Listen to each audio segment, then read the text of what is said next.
So tonight Dave will talk about a topic that resonates with the theme of tonight really well, namely living online and living offline. Welcome, Dave. Thank you. Thanks very much for having me here. I've had a great week here in Groningen, if I'm saying it, not butchering it, I'm butchering it. Yeah, Groningen, oh, well, there we go. But I've had a great week here. I know you guys have a very creative town because I only had to walk around one street to get this easel and the canvas. I've seen, come in, you're welcome. I've seen your architecture, it's diverse and creative, and the food is amazing as well. And I know you've got a good culture, because when I accidentally stepped out into the cycle lane, I wasn't met with the normal kind of swearing that I would be used to in London. It was just, I was like, sorry, and they went, hello, and cycled off. And I thought, yeah, okay, this place has got something good going on. I like the culture here. This is the only other thing, event, place, people that I've ever heard talk about on and off in the same place.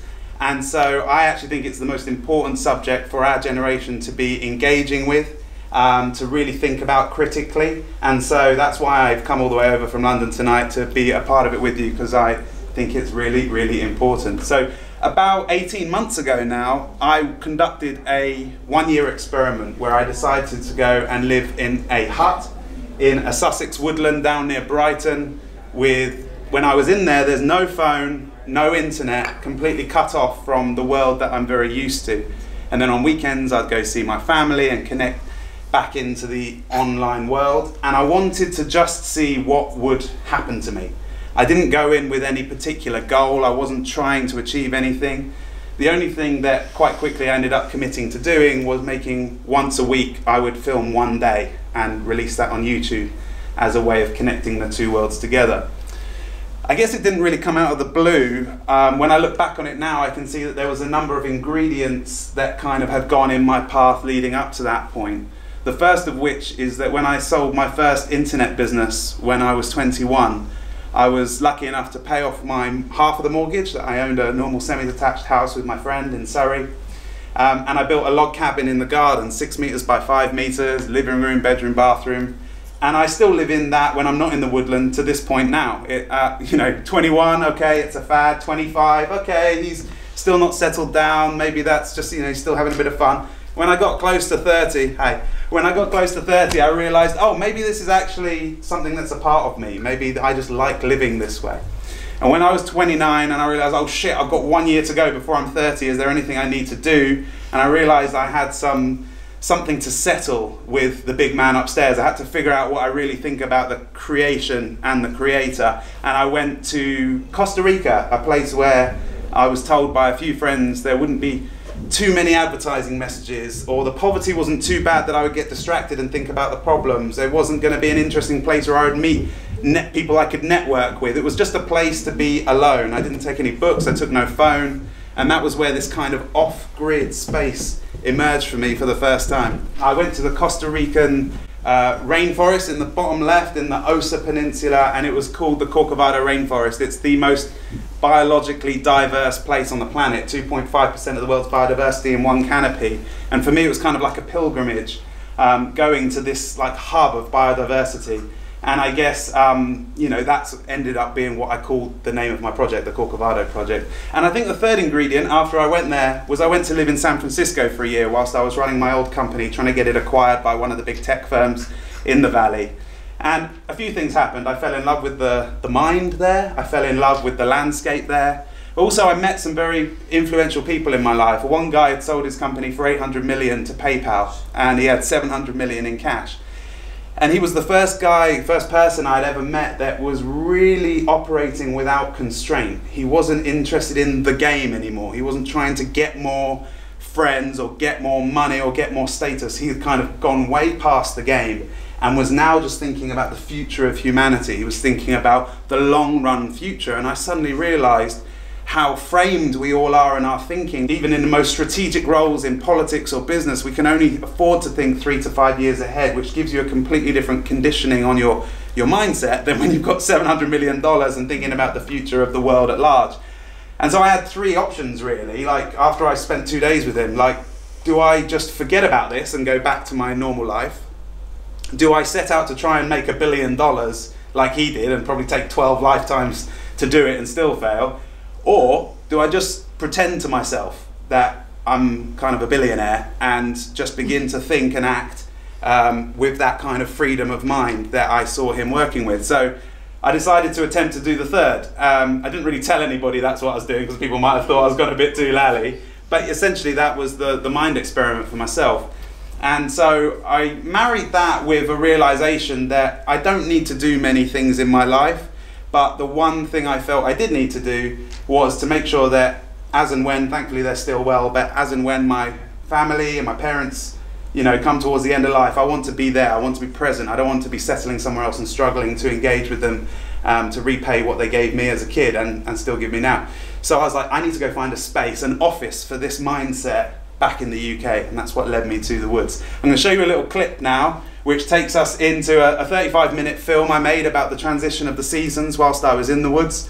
It's a couple of minutes that show when I'm trying to set the fire going for the first time in the hut after I'd wheeled it into the woods, and then I'll take it back from there. All right, it's coming through all right. Good, good, good.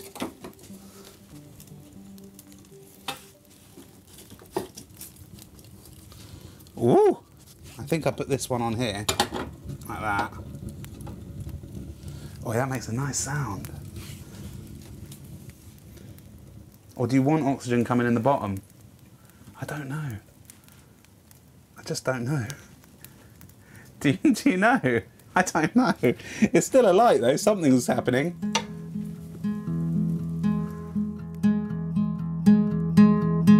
I came with nothing but my clothes. I left my comfort back at home. Wherever that may be. My fear, my hurt, my hate follows and won't let me be wherever I go. And wherever that may be. But I came here for peace, for a cure from my disease. And anything that holds me back, I'll leave. I'll leave it all behind. Down by the river, out in the open, under the darkness. I'll leave it all behind, now and forever, in a land that is woven with screaming and silence. I'll leave it all behind. Ooh, ooh, ooh, ooh, ooh, ooh. I'll leave it all behind.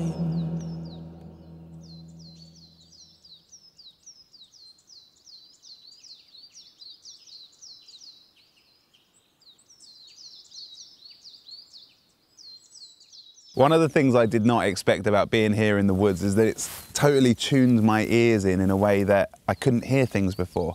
So as I've been trying to listen to nature and it's a lot quieter here, when I now go back into my old house and the big hut as I call it, this is the little hut in Surrey, I can hear that there are so many birds every morning that tweet away, probably 3 times as much tweeting as I can hear here, but I could never hear it before. It's funny how the environment can do that. I can tell you that you have a really nice bird song here actually. I've been hearing it from my hotel down the road every morning, and it's very beautiful for a city, which is again another good sign that you've got some good stuff going on here. But unfortunately, one of the things I realized was that like my technology addiction, like using my iPhone, scrolling all the time incessantly, something that definitely fell off me when I was in the woods because there was no reception. But what I had hoped was that this sort of newfound wisdom and mastery over technology would come with me then wherever I went. But one of the things that was a real bash to my ego actually was realizing that as soon as I took myself back into the modern environment, I lost that kind of ability to keep technology in its box. And actually I realized something quite profound, that I am actually a slightly different person in the woods. Actually, it's me partnering with the environment that creates the effect of what you see as me. And actually I'm a slightly different person when I bring myself back into the modern construct than what I am in natural ecology. And so that was a bit of a pain to realize that. But being in the woods with very little to do, wandering around, and actually no real skills to begin with. So it's not like I really busied myself working incredibly hard. I just kind of frolicked around and made fires and cups of tea and began to learn things as I met the locals and started to learn. But I really was going from scratch. I knew nothing. I've always worked on the computer, but mainly actually just talking with people and communicating. As I was starting from scratch, I began to ask some very fundamental questions, and I'd say really my school of thought starts with the question of what is real, what is really going on, and what is reality? What is the unique stuff that we have to deal with that no other generation could deal with or has to deal with? What is it that we have to do with our careers and our lives? And there's three things that I think are going to materialize and get to a certain place whilst we're still working, and therefore I feel like I want to do something to engage with it. The first is artificial intelligence. You know, this evolutionary step change, this intelligence explosion that's happening is going to likely happen in our lifetimes. We've got the environmental crisis, the complete eradication of biodiversity, which I'm sure you're all very familiar with. And then the refugee crisis. You know, by 2050, they reckon 200 million environmental refugees on top of the 60-odd million that we've already got through war and various different sources. Mix that with this kind of super intelligence moment that might come along with AI and cause a lot of reconfiguration, at least in the workplace. When I look at the world that we're in, what's real, what's reality, what's really going on, those are the issues that are annoying and uncomfortable and difficult for me to get my head around. But unfortunately, or fortunately, that's the world I find myself in, and I think they're good things to be learning about, educating and experimenting, and that's what I'm trying to spend my time doing. And then the next question that follows is equally very similar. How do we respond accordingly? These things can often feel so far away or not really impacting my life. It's easy just to put them in a box, or you might just think to give a bit of money to charity and that kind of alleviates your conscience. I ran a charity platform for 5 years in the UK, trying to help 6,000 charities to get money online, and I care very much about what charities do. I think all of their work, most of their work is really, really valuable and important. But for me, I've come to the conclusion that earning as per usual and giving a slither of my money away is more of an appeasement of my conscience than it is actually an appropriate response to the world I find myself in. And so actually I kind of come to this conclusion, it's about a lifestyle redesign and actually optimizing for something other than for success and for money, but actually trying to create space in our lives. I actually think it's an obligation for those of us that are well educated and can make more than 40, 50 grand a year at the peak of our careers to actually take that extra buffer, should we say, that margin, and actually optimize for time. Not just so that we can have more leisure time, but so we can actually put our energies and our creativity into work that isn't bound by the normal market constraints, that allows us to have those pockets, those minutes, those moments, even if it's only a couple of days a year, where we actually put our energies into longer term thinking, high risk, creative projects. One of my mentors actually in the philanthropy world, called Michael Green, he runs the Social Progress Imperative. His biggest critique of philanthropy is that it doesn't take enough risks. It is the risk capital of society, and that's either your money or your time. It's the risk capital for society. If you don't have any accountability on the time, we should be taking the most audacious, wildest punts at certain stories, however we attack it, through the arts, through the sciences, through business, through politics, whatever it is. It takes a multitude of different voices to move stories forwards. But as I walked through the woods more and more, and I got to know more and more people and learned a little bit about building and growing and stuff like that, I actually got into a bunch of work for UCL University in London, where I've been working on an interdisciplinary way of thinking about intelligence, realizing that the way we approach it through human psychology is insufficient really to handle the situation we find ourselves in. You know, we've got machine learning people and biologists and human psychologists and a bunch of other departments all looking at this word with all their own definitions, and so I tried to find a set of common language a way that we can talk about it commonly, even interdisciplinarily, really. It's the hardest word, even though I've said it 1,000 times. But also I was speaking with landowners. You know, I've been learning from the local farmers and learning directly from the wisdom of ecology itself, that finding that through diversity we find strength, and trying to take that inspiration from ecology into the systems that we create in everyday life. But I realised that this on and off concept, actually there are lots of other parts of society and life and other systems that fall down similar lines as well, that we get ill when the mind and body are separated. We don't know how to survive a mind without the support of the body yet. We haven't managed to decouple those. We don't know how to make a city work without the country producing food. We don't do very well if we only have specialists, we only have people who go deep in certain subjects, if we don't have the breadth, the cross-pollination that helps these ideas to spread between different disciplines and sectors. And we really struggle, well, we really need to see ourselves in the reality we find ourselves, that we are global citizens, and also that we're from very hyper-local places. Obviously we need to connect deeply into our families and our friends, to hug people, to be close and be present with them, and also to find our sense of identity in this global community that we are. And when you look at this, I want to ask you, like, what do you see is the thing that's most neglected on this page? You know, you might think it's at the top, you might think it's the stuff on the left-hand column, the right-hand column. What I want to suggest is that actually the thing that's most neglected, and that what we need to pay most attention to, is the plus sign. Is trying to figure out what that plus sign actually means. We see a lot in the modern climate right now, things like Brexit and the Trump ideology, getting scared of the future that we're moving into through the technological advancements, and trying to retreat back to a paradigm that makes us feel comfortable and safe at significant cost of the diversity of the system. And then you see other techno-utopians trying to like forgo the world that we're in and run off into the distance into some AI, VR powered land that'll work just for a very few elite over at Burning Man.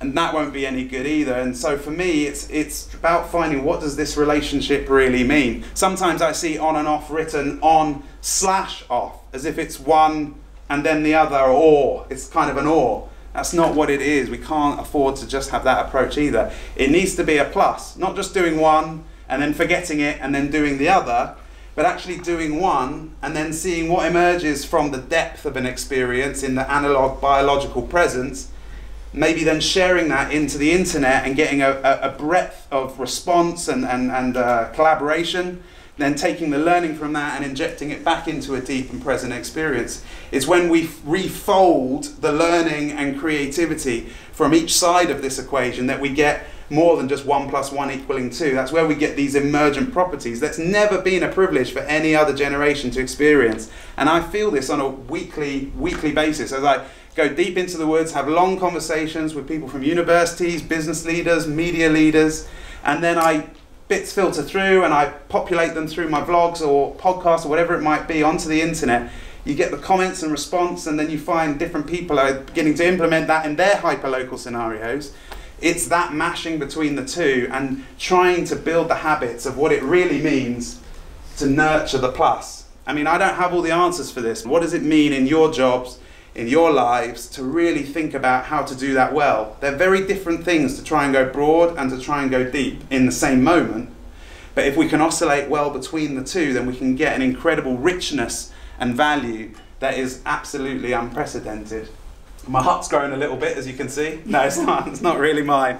But after my personal experiment for the year, which I have to say went incredibly well, and the lifestyle that I gained from trying to do this on and off living, it really worked, I guess. I didn't have any trouble. I created the film that you saw a clip from, a handbook of all my thinking of lectures that I've done at various universities over the years. I had quality time with my parents and my friends. I had not that much work, you know, admin, rubbish to do. I kept it all very lean, and it was a very successful year. I kind of had a choice, go deeper into that world for myself or trying to share that with others, not just share it, my story, but allow you to experience that kind of experience for yourself as well. And so this year's more of a social experiment, which is a bit of a bumpy ride. The idea was to take the one hut and kind of make a hamlet of like 8 huts around a social space. Now I realised that trying to do that in a local village in Sussex where I am actually puts your sort of head above the parapet to be shot down by the locals. And maybe I was thinking a bit small and a bit local about what this social experiment really means in an on and off world that we're living in. And actually what we're trying to do now and how we're recalibrating the plan is to make this kind of hamlet all across Europe. So instead of there being 8 huts in one place, we're going to build a couple of huts in a number of different locations. So this year I've been to this place in La Salle outside Lyon. It looks amazing on the outside, but on the inside it's completely abandoned. 15 years ago it got left. Jessica, through a friend of a friend, somebody I've met and now within our network, is going to restore that place. Although she's got this huge 80-bedroom place, she doesn't actually have space for the guests and workers to come. So we're going to put a hut in there, we're going to build it together, it's going to create some space, create ability for different people she hasn't met to come and stay there, and hopefully rejuvenate her community and symbiotically add value to the network that we're building. We have similar spaces now in Scotland and in Spain, and then obviously the village I'm in Sussex as well. So this network seems to be emerging. And the same journey has deepened. We've gone broader and we've gone deeper with the huts themselves. So the first hut I bought for £7,000 on eBay. The second hut I bought a steel frame for £2,500. And the third huts that we're building now are going to come from these brackets that we've designed. So steel corner pieces to enable structural integrity, but for any klutz like me to be able to just slide 2x4 pieces of wood in, start drilling and get it going really, really quickly. So we can use recycled materials, we can use local materials, and start whipping up these structures really quickly just amongst friends. I guess it also works as a metaphor really for the kind of the philosophy that we're kind of co-creating together. You know, if people have got random people coming to their estates and places, they want to know that there's some kind of shared understanding. And in the past, theology has been a very good framework for getting people who don't know each other to come together. But I think philosophy can actually provide the same kind of security of understanding a common shared set of values to know that we can exchange and spend time in each other's spaces without having to be a part of the market to do it. This is Jeroen, who I met a couple of nights ago whilst I've been here. He's somebody who's been watching the videos. He came to me with a big vision. I want to start a community with lots of little huts for my family, my dad, my friends, and we're going to have horses and we're all going to live together. And I was like, okay, that sounds great. What have you done? And he's still struggling to get his first step out of the door. Equally, I get people saying to me, oh, it's great for you. You managed to find a woodland, but I don't know anybody with a woodland and I can't afford to spend £7,000 on a hut. Well, obviously we're trying to solve that with making these brackets so that it's cheaper for people, a few €100 just to get going on a structure. But also with the land stuff, the key question, what I would say to him, what I did say to him, and what I'd say to any of you guys interested in the room as well, is look at what you already have in your hands. Look at who's already around, what materials there are, what tiny gardens you have, even if it's a 4 metre by 3 metre garden. Why not just get a bunch of mates together? If 8 of you got together over a couple of weekends and put a couple of €100 in each, you might be able to pull together a little hut like this and actually share that, start that journey and share that space. I can promise you that just having a tiny little alternative space in your communal lives together that's not dedicated for something else already gives you a completely different space to think differently and create differently. And it would be wrong of me not to actually invite you into the experience that I'm describing.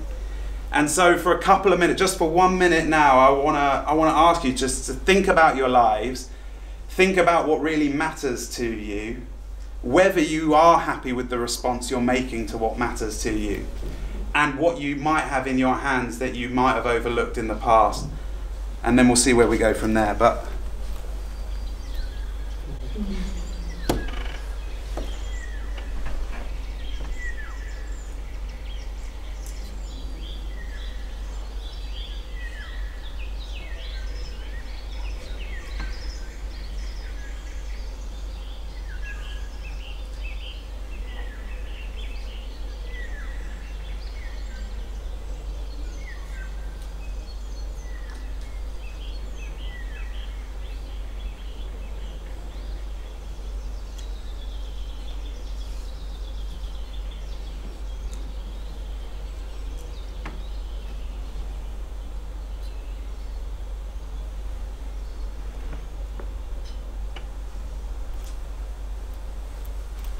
I want to briefly draw your attention to the difference between that environment and the environment we're sitting in right now. This space is completely and perfectly designed for consumerism.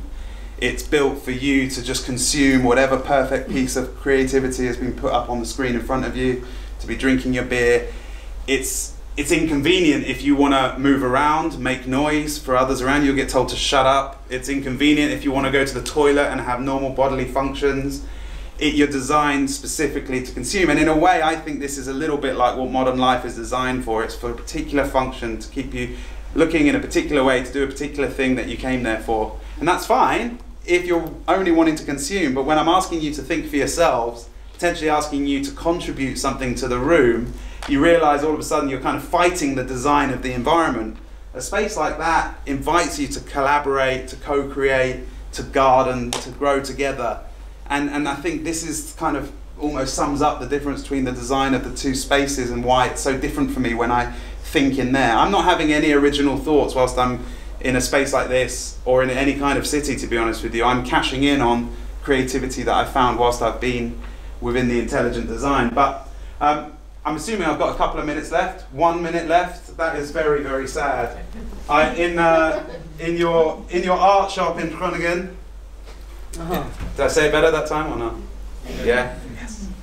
I got this whiteboard, and we're not going to get very far in the session, but maybe I'll just leave the idea with you. And the idea is that this is a space that represents starting from scratch. That whether it's our generation, this room, or individually, this is a clean sheet, and we have to take responsibility for what we fill it with.